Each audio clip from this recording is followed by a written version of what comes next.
রাতে ঘুমাতে যাওয়ার আগে একই টেনশন সকালবেলায় নাস্তায় কী দেব। আবার সকালবেলার নাস্তা খাওয়ার পর সেই একই টেনশন দুপুরবেলার খাবারে কী রান্না করব।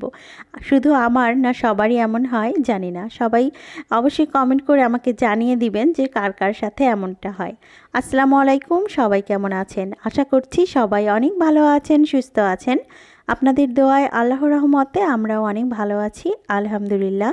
আজকে সকালে খাবারের জন্য আমি নাস্তায় রেখেছিলাম ফালুদা।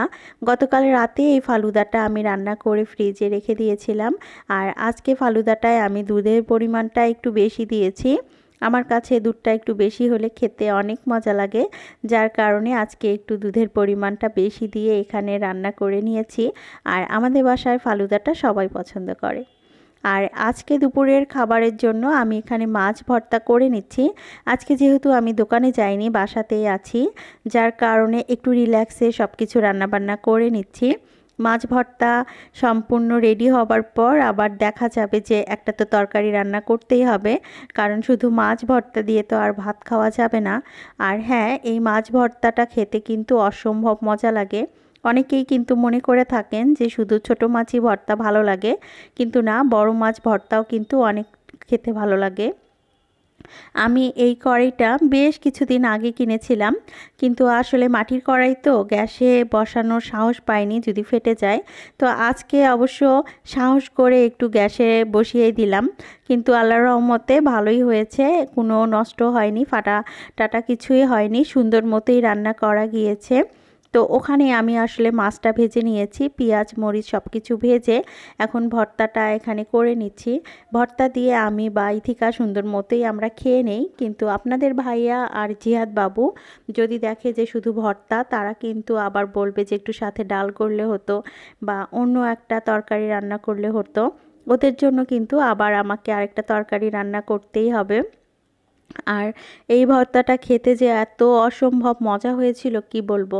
আসলে প্রথমে মনে করেছিলাম শুধু মাছ ভাজাই করে রেখে দিব, পরে কেন জানি একটু ভর্তাই খেতে মন চাইলো, আর ছোট মাছ ছিল না ফ্রিজে, যার কারণে বড় মাছ দিয়েই চালিয়ে নিলাম। তো সকালবেলা যে নাস্তা খেয়েছি সেই বাটি টাটিগুলো আছে, সেগুলোই এখন পরিষ্কার করে নিচ্ছি। আর কয়েকদিন থেকে কেন জানি একদমই দোকানে যেতে ইচ্ছে করে না। আসলে দেশে যে এই অবস্থা, সব সময়ের জন্য কেন যেন মনে হয় একটা ঘোরের মধ্যে আছি।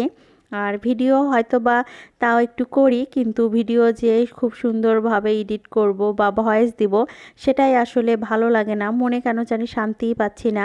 সব কিছু মিলিয়ে আসলে কেমন যেন এলোমেলো হয়ে যাচ্ছি দিন দিন।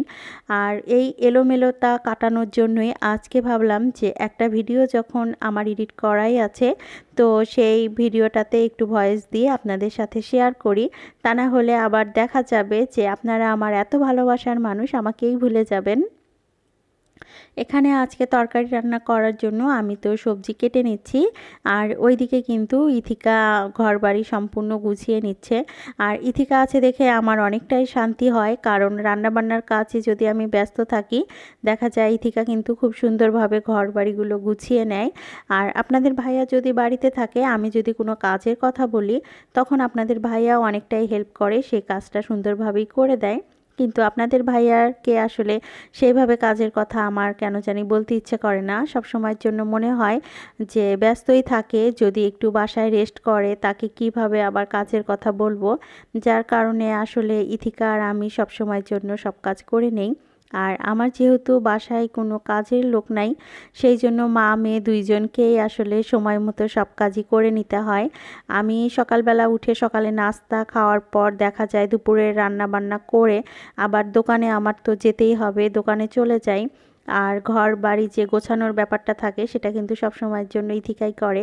আর মেয়ে যেহেতু বড় হচ্ছে, মাঝে মাঝে খারাপও লাগে যে মেয়ে যখন পরের ঘরে চলে যাবে নিজের সংসার গোছানোর জন্য, তখন আবার আমার কি অবস্থা হবে। মেয়ে তো মাঝে মাঝে আমাকে এমন অবস্থায় ফেলে যে সম্পূর্ণ কাজ করে অলস বানিয়ে দেয়।